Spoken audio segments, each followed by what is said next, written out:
parce que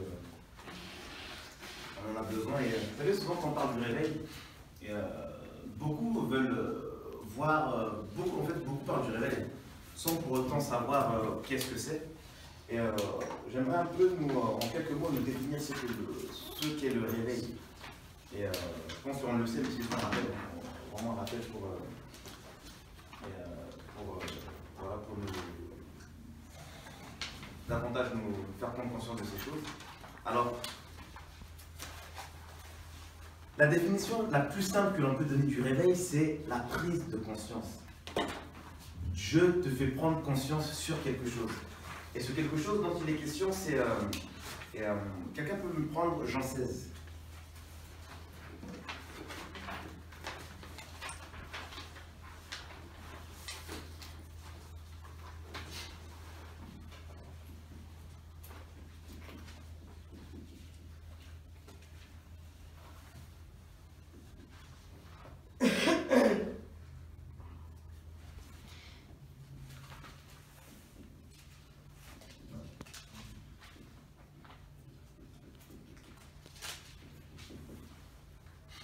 Jean 16 à partir du verset 5, je crois. Et maintenant, je m'en vais vers celui qui m'a envoyé, et aucun de vous ne me demande où vas-tu. Et parce que je vous ai dit ces choses, la tristesse a rempli vos cœurs. Toutefois, je vous dis la vérité. Il vous est avantageux que je m'en aille, car si je ne m'en vais, le défenseur ne viendra pas à vous, mais si je m'en vais, je vous l'enverrai. Et quand il sera venu, il vous convaincra le monde de péché, de justice et de jugement. De péché parce qu'il ne croit pas en moi. De justice parce que je m'en vais à mon Père et que vous ne me verrez plus. De jugement parce que le prince de ce monde est déjà jugé. J'ai à vous dire encore plusieurs choses, mais elles sont encore au-dessus de votre portée. C'est bon, on s'arrête là. Et là, par la suite, ça va dire j'ai encore plusieurs choses à vous dire, mais elles sont au-dessus de votre portée. Donc vous pouvez les supporter maintenant. Parce que le défenseur n'était pas encore arrivé. Alors, Jésus va leur dire qu'il était avantageux qu'ils puissent s'en aller, tout ça, pour que l'Esprit puisse venir. Parce que là, le rôle de l'Esprit était d'amener cette prise de conscience, ou encore cette conviction dans le cœur de l'homme. Par rapport à quoi il va dire? Par rapport au péché, à la justice et au jugement.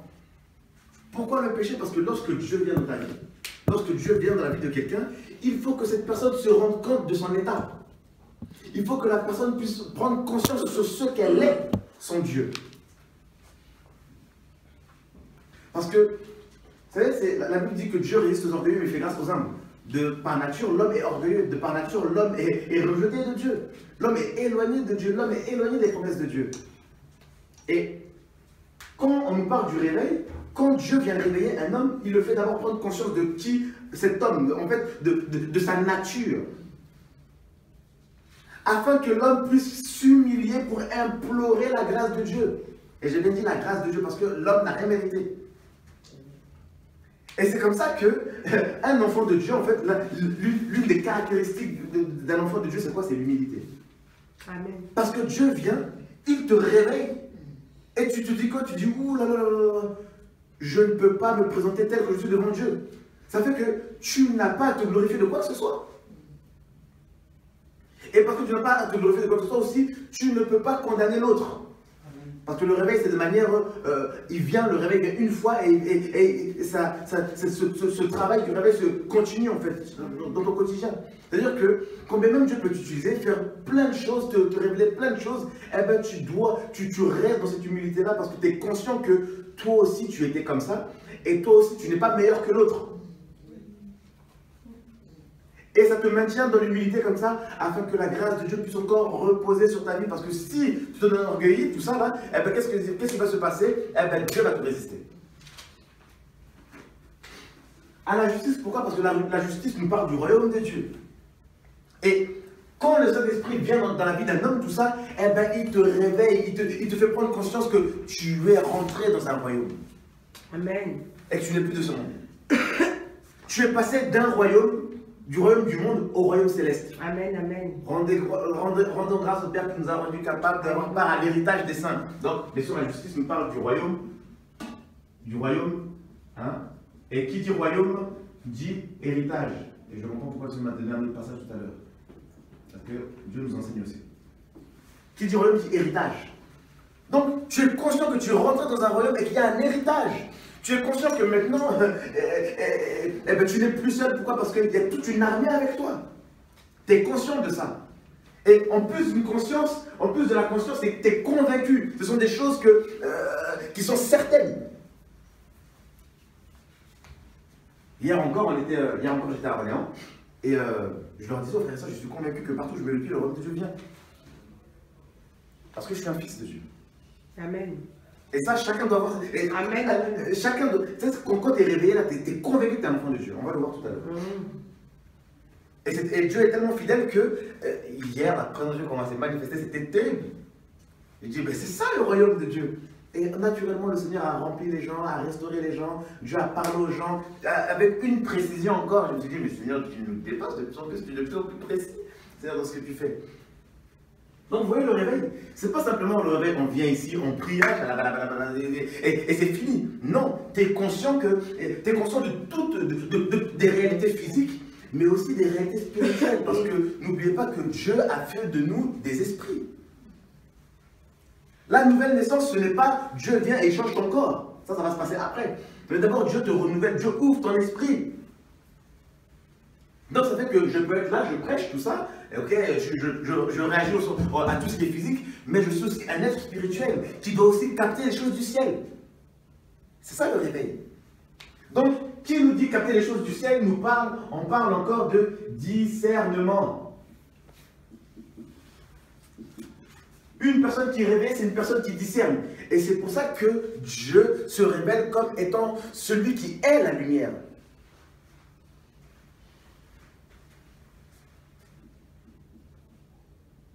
La lumière. Et le jugement, pourquoi lorsqu'on parle du jugement, bien sûr, on parle de l'enfer. Tu es conscient que, effectivement, l'enfer aussi, ça existe. Si le ciel existe, l'enfer aussi existe. Et parce que l'enfer, le jugement, tout ça, c'est réel, eh ben ta marche, tu marcheras avec crainte. Un enfant de Dieu, une personne qui est réveillée, ne marche pas n'importe comment.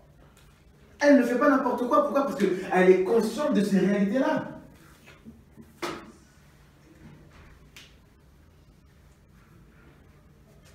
Alors, bien sûr, qu'est-ce qui produit le réveil? Qui est la source du réveil? Eh bien, c'est Dieu. Aucun homme est capable de pouvoir réveiller quelqu'un. Ça veut dire que si nous voulons voir le réveil quelque part, il faut que Dieu soit la base, le socle de tout ce que nous voulons entreprendre. Parce qu'il n'y a que Dieu qui puisse produire le réveil. Donc, on ne peut pas s'engager dans une œuvre sans que Dieu ne soit dedans. Ça, c'est la plus grosse erreur qu'un enfant de Dieu puisse faire. Tu veux avoir du succès dans ce que tu entreprends pour Dieu, eh bien, il faut que Dieu soit dedans, il faut que Dieu valide. Si beaucoup d'églises n'ont pas le succès, c'est pourquoi? C'est parce que Dieu n'a pas validé leur œuvre, c'est tout. Parce qu'il dit, je bâtirai mon église et les portes de l'enfer ne prévaudront point contre elle. Si nous voulons que les portes de l'enfer ne puissent pas prévaloir sur nous, eh bien, il faudrait que ce soit Dieu qui bâtisse. Donc, effectivement, nous devons discerner les choses de Dieu pour faire les choses selon Dieu. Et là, nous aurons du succès. Donc le réveil, ce n'est pas qu'un mot comme ça qu'on balance, oui, le réveil, les gens viennent et puis c'est fini parce que vous savez, regardez, même les stars, drainent des foules. Mais vous allez voir que ces foules-là ne respectent pas les critères que nous citons. Parce qu'elles sont toujours dans leur péché, tout ça, le royaume de Dieu, elles n'en ont rien à faire, et puis l'enfer, pour eux, ils vivent au jour le jour. Alors que non, un enfant de Dieu, une personne qui est réveillée est prudent. Une personne qui est réveillée se prépare. C'est une personne qui est éveillée, donc elle peut se préparer. Regardez, c'est comme quand nous dormons. Regardez, quand nous dormons, ben, nous sommes quoi? Nous sommes comme dans un état voilà. Et il n'y a rien qui se passe. On n'est pas conscient de ce qui se passe autour de nous. Ça veut dire que tu peux dormir là et il peut passer tout ce que tu vas à côté. Si la personne ne fait pas de bruit, tu vas rien comprendre. Alors que si tu es réveillé, quand tu te réveilles comme ça, eh ben, tu vois ce qui se passe autour de toi. Tu vois tout. Et vous savez, le réveil, parce que le réveil, comme je disais, c'est le réveil, c'est que tu prends conscience. Et pourquoi Dieu se révèle comme étant la lumière? Eh bien, c'est simple. La lumière, quand on parle de la lumière, c'est le fait de voir aussi. Parce qu'aujourd'hui, si nous voyons, là, nous voyons parce qu'il y a la lumière. C'est la lumière qui te permet, c'est la lumière qui nous permet de voir ce qui nous entoure. Sinon, sans lumière, on ne peut rien voir du tout. Amen, amen. Donc, quand Dieu se révèle comme étant la lumière, il vient en fait pour montrer qu'il est le Dieu du réveil. Et du monde. Il est le Dieu qui te fait voir les choses. Amen. Il te fait voir les choses et dans le monde physique et dans le monde spirituel. Et comme nous sommes des esprits, là, on va plus parler du monde spirituel. Alors, regardez, on va prendre Jean 1.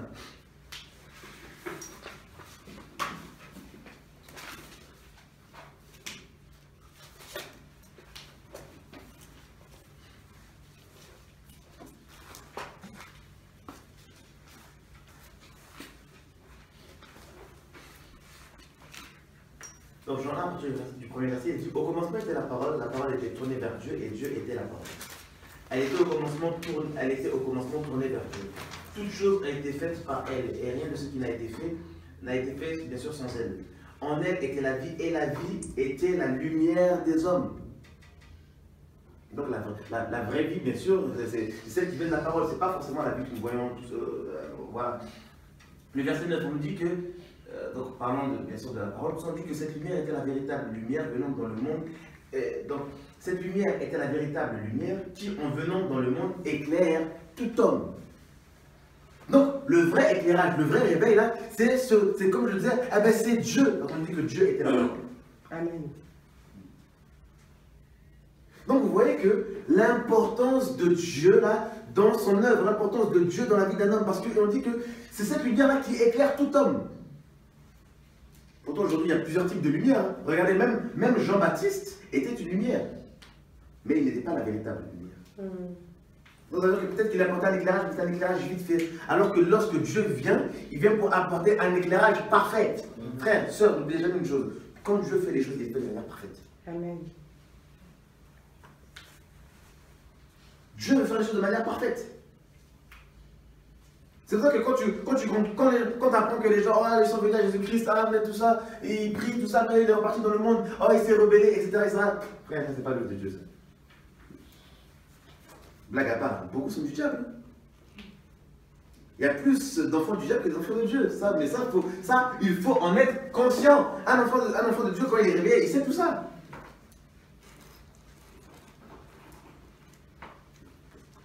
Et bien sûr, par la suite, le Seigneur va dire dans Matthieu 5, tout ça, vous êtes la lumière du monde. Pourquoi? Parce que, bien sûr, il s'adresse à ses disciples. Et donc on comprend que les vrais disciples du Seigneur aussi, parce qu'ils ont été éclairés par Dieu, maintenant eux aussi peuvent aller éclairer. Parce que Dieu est avec eux déjà. Amen. Parce que n'oubliez pas que quand Dieu vient dans la vie de quelqu'un, eh ben, il lui-même, il s'impose. Et c'est pour ça que Romains 8, regardez ce qu'on va lire dans Romains 8, et on va finir par là. Après on va continuer à prier.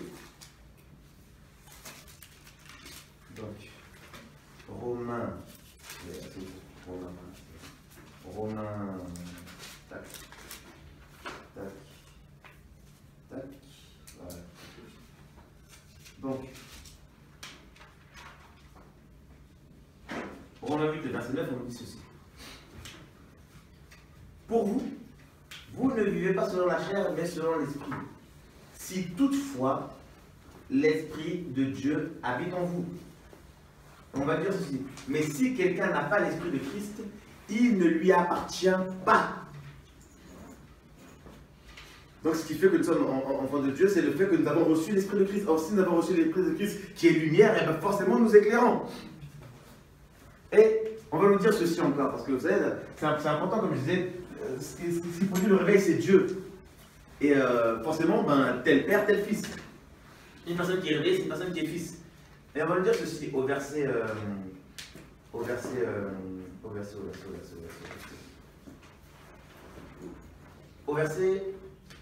13. Au verset 12, à partir du verset 12, on va nous dire ceci. Ainsi donc, mes frères, nous ne sommes pas redevables à la chair pour vivre selon la chair. Parce que nous devons éclairer. La chair, c'est quoi? La chair, elle est là comme un voile. C'est pour ça que le Seigneur devait aller à la croix pour être déchiré, tout ça là, parce que la chair c'est comme un voile. Et il dit, voilà, donc par rapport à la chair, en effet, si vous vivez selon la chair, vous mourrez. Mais si par l'esprit vous faites mourir les actions du corps, vous vivrez. Car tous ceux qui sont conduits par l'Esprit de Dieu sont fils de Dieu. On nous parle d'être conduits par l'Esprit de Dieu. Parce qu'il est la lumière, c'est lui qui nous oriente. Parce que le monde est comparé à un lieu obscur. Hein? La Bible nous dit, par exemple, dans 2 Pierre 1, là-bas, on nous dit que la parole des prophètes, on doit garder la parole des prophètes comme une lampe qui brille dans un lieu obscur, tout ça. Hein? Donc le monde est comparé à un lieu obscur. Et Dieu, bien sûr, qui est lumière, nous guide. Et voilà. Et donc, verset 15, et vous n'avez pas reçu l'esprit d'esclavage pour être encore dans la crainte. Vous avez reçu l'esprit d'adoption, hein, par lequel nous crions Abba, Père. L'Esprit lui-même rend témoignage à notre esprit que nous sommes enfants de Dieu. Donc, il y a un témoignage aussi que Dieu nous donne. Amen. Tu es conscient que tu es enfant de Dieu parce que Dieu habite en toi. Vous savez, si beaucoup de personnes ils sont là, oui, mais j'ai du mal à réaliser, j'arrive pas à me sentir enfant de Dieu, il n'y a pas l'Esprit de Dieu, c'est tout. Il faut qu'on arrête de se blaguer, il faut qu'on se dise la vérité. C'est écrit, mais frère, soeur, c'est clair. Je vais parler avec des gens, non, mais je ne sais pas vraiment si je suis converti, je ne sais pas si vraiment dans... Si tu ne sais pas si tu es converti ou pas, tu n'es pas de Dieu encore. Là, il faut la grâce de Dieu pour que vraiment l'Esprit puisse venir en toi. Non, mais j'ai des doutes, en fait, je ne sens pas que en fait, Dieu en moi... Alors qu'on dit que l'Esprit, nous avons reçu, on parle de l'Esprit d'adoption, tout ça, qui est Abba Père. Si tu as l'Esprit de Dieu en toi, tu es conscient qu'effectivement, je suis fils de Dieu et que j'ai un Père. Amen. Donc, ce ne sera pas bizarre d'appeler Jésus Père.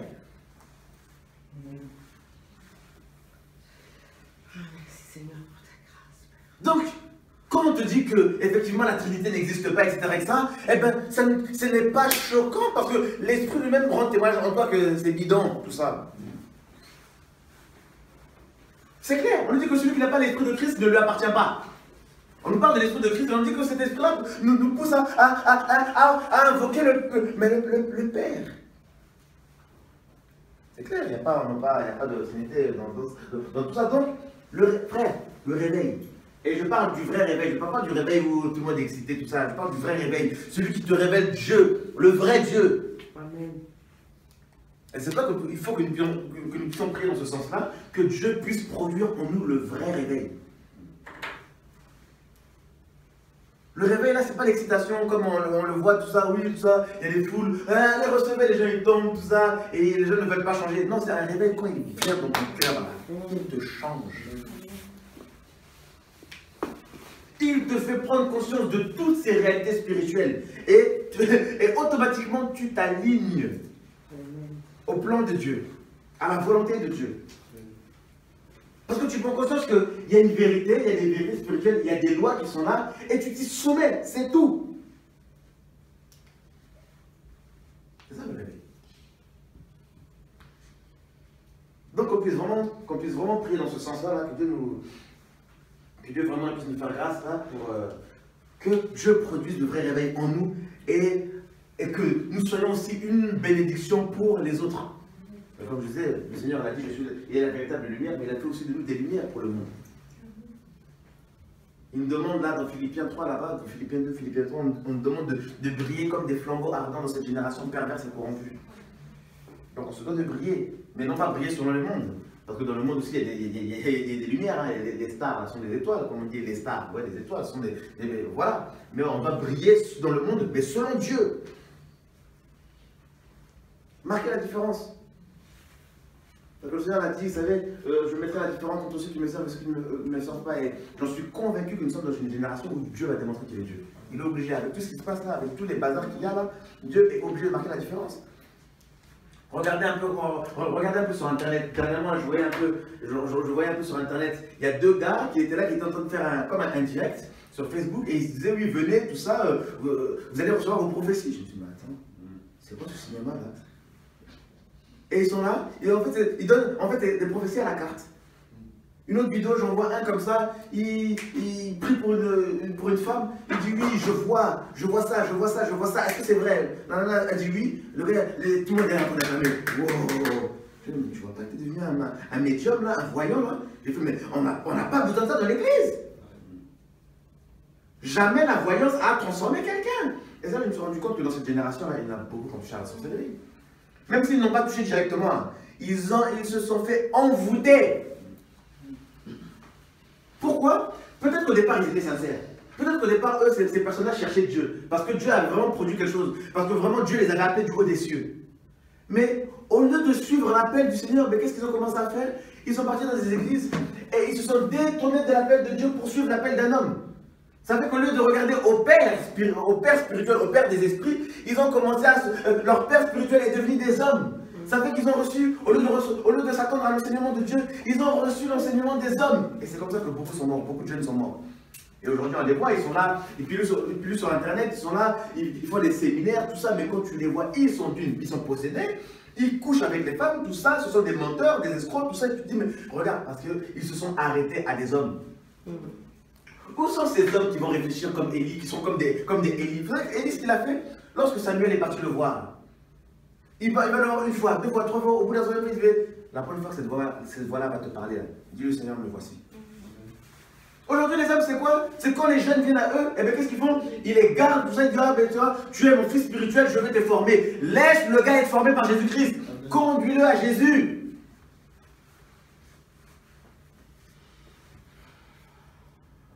Pourquoi? Parce que, déjà, parce que ces hommes eux-mêmes là, mais ils ne sont pas réveillés.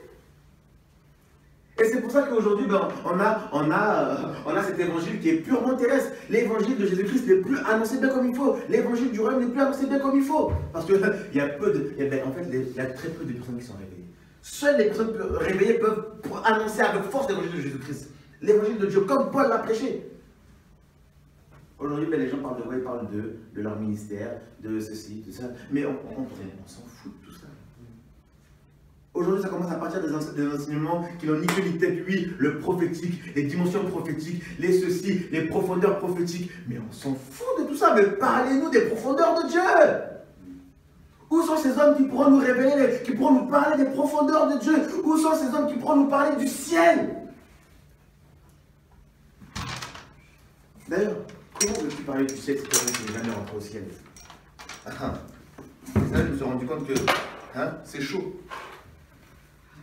C'est normal que je ne peux plus parler du ciel parce qu'ils n'ont pas conscience du ciel, parce qu'ils n'ont pas reçu l'esprit qui les emmène au ciel. Alléluia.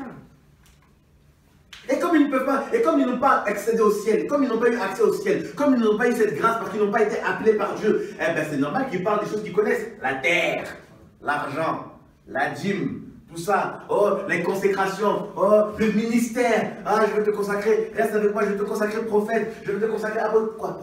Parce que tu as donné une prophétie, c'est bon, tu es devenu prophète pour une prophétie. Pour une révélation, tu es devenu prophète. Pourquoi une des églises est devenue apôtre? Parce que tu as géré une âme, deux âmes, c'est bon, tu es devenu, parce que tu étais responsable des jeunes, c'est bon, tu as été fidèle aux hommes. Pendant, 3 mois, c'est bon, tu es devenu pasteur. Pasteur, apôtre, prophète, tout ça, avec aucune expérience dans l'œuvre de Dieu. Et c'est ça que je me suis dit, beaucoup vont finir en enfer. Parce que ces hommes-là, ils n'ont pas pris conscience que, au-delà de toutes ces choses aussi, dans l'œuvre de Dieu, frère, l'œuvre de Dieu là, c'est sacré. C'est pas tout le monde qui peut toucher à l'œuvre de Dieu. Frère, si Dieu ne t'a pas autorisé à toucher quelque chose dans son œuvre là, il ne faut pas toucher. Jamais. Le nombre de personnes qui sont sous la coupe du jugement de Dieu, c'est impressionnant. Si Dieu vous ouvre les yeux, vous allez avoir peur. Beaucoup là, Dieu a commencé à les juger. Beaucoup. Ça chante pour Dieu, etc., alors que Dieu ne les a même pas appelés. Ils font l'œuvre de Dieu pour de l'argent, comme il y en a un il n'y a pas très longtemps qui a commencé à insulter les chrétiens. Pourquoi? Parce que les gens n'achetaient pas sa musique. Les gens là, il y en a beaucoup qui sont frappés par Dieu. Il n'y a plus la crainte de Dieu. Et c'est là où il faut que des hommes se lèvent pour parler de ces réalités-là, pour que les gens puissent prendre, par la grâce de Dieu, puissent prendre conscience. Parce que frères et sœurs, il y a beaucoup qui se disent chrétiens qui vont finir en enfer. Frère, Il n'y a rien de nouveau sous le soleil. À l'époque, ceux qui avaient reçu la Torah, là, hein, ils étaient tellement bien dans leur confort que, frère, ils se sont détournés. Ce n'est pas ceux qui se disent juifs qui le sont. Amen. Paul le dit dans Romains 2. Et aujourd'hui, les gens se disent chrétiens, tout ça, ils pensent que ce n'est que ça. Frère, il faut que... hier encore, j'étais avec des personnes, ils me témoignaient de certaines choses. Je me disais, Seigneur, franchement, juge simplement, parce que là, ça commence à faire trop. Là. Commence à frapper. Parce que ça fait trop. Les gens ont oublié ce caractère sacré, saint de Dieu. Ils ont oublié que, frère, Dieu était le Dieu de la justice. Dieu est quand même un Dieu qui est redoutable. L'histoire de Paul et d'Ananias et Saphira, là, c'était pas, comment on dit, c'était pas du temps de Moïse. Hein. Jésus était déjà ressuscité à ce moment-là. Quand il y a eu ce roi qui s'est levé pour dire oui, tout ça, regardez, toutes ces gloires m'appartiennent, tout ça, là. Quand il y a un ange qui a fait une descente du ciel pour le frapper, là. C'était pas du temps de Moïse, hein, ni d'Élie. Hein. Jésus était ressuscité et glorifié. C'est pour vous dire que Dieu, là, cette génération-là, et le Seigneur l'a dit, en parlant du jugement, l'heure est venue où le jugement va commencer dans la maison de Dieu. Et je vous assure, Dieu a déjà commencé à frapper. Quand tu commences à voir des gens qui commencent à dénoncer des choses et qui commencent à reprêcher ces choses-là, il faut commencer à dire que le processus de folie, là, ça a commencé. Voilà. Quand tu vois des chrétiens, quand tu vois des gens qui se disent chrétiens, qui commencent à insulter les autres chrétiens, il faut commencer à se dire que là, Dieu est déjà en train de frapper. Quand tu vois des chrétiens là, qui n'ont plus, soi-disant chrétiens qui n'ont plus de limite, qui vont commencer à coucher avec des filles, tout ça, qui vont commencer à se fiancer là-bas, ils cassent, se fiancer là-bas, ils cassent, se fiancer là-bas, ils cassent, se fiancer là-bas, ils cassent. Il faut commencer à dire que le processus là est déjà enclenché. Quand tu vois des personnes là, qui commencent à mentir comme ça dans les églises, qui commencent à mentir, ils commencent à propager de faux témoignages, il faut se dire que le processus là, il a déjà commencé. Quand tu vois que les gens là commencent à faire des choses bizarres, hein, des choses mystiques, tout ça pour eux, il faut commencer à se dire que là le processus a commencé à... Et ça commence. Quand on commence à voir que Dieu commence à donner de plus en plus de vision aux gens par rapport à une personne, il faut se dire que le processus là, mais ce qui est bizarre, il faut commencer à se dire que le processus là a déjà commencé. Frère, le jugement de Dieu, que Dieu nous garde. En tout cas, prions que Dieu nous épargne de son jugement parce que ça va être chaud. On va entendre des scandales. On va entendre des scandales. Vous allez entendre des chrétiens mourir de crise cardiaque. Ça va être chaud encore. Vous allez voir des gens que Dieu va exposer encore là. C'est chaud. Hein? Faut vraiment implorer la miséricorde de Dieu pour les vrais. Que Dieu garde les vrais. Amen. Je ne sais pas que les faux là, de toute façon, le processus il a déjà commencé là. Dieu là va commencer à exposer les gens. Dieu lui-même va commencer à tuer les gens. Frère, faut qu'on s'accroche là. Il y aura des scandales encore de plus en plus qui vont sortir des églises. Ça va être chaud. Les adultères là, qui vont sortir, les histoires d'adultères qui vont sortir, mais ça va être terrible. Vous allez voir, vous-même, ça va être chaud. Comme ça va ramener un peu la crainte. Vous avez des églises qui vont commencer à fermer à cause des scandales. Vous allez voir. Les scandales d'argent, les scandales de sexe, tout ça. Vous allez voir, mais ça va être chaud. Que Dieu nous garde. Amen. Amen. Donc on va vraiment prier dans ce sens-là par rapport au réveil et que le Seigneur nous soutienne. En fait, pendant que j'étais en train de parler, ce matin je me suis levée et puis j'ai prié. Et parmi les sujets de prière, j'ai noté sur un papier, il y avait l'esprit de haine et l'esprit de folie. J'ai marqué pas mal de choses et quand tu as parlé de l'esprit de folie tout à l'heure, je me suis dit, est-ce que je vais explorer en privé, mais voilà, comme tu en as parlé, effectivement, c'est parmi les sujets de prière que j'avais, c'était l'esprit de folie, l'esprit de haine. Mais si je retrouve, je dirai. Et j'ai vu quelqu'un en fait avec comme une crise de folie, quoi. J'ai eu quelqu'un qui était comme si la personne avait une crise de folie. C'est chaud. Ça va être chaud. Pour dire que c'est pas des blagues.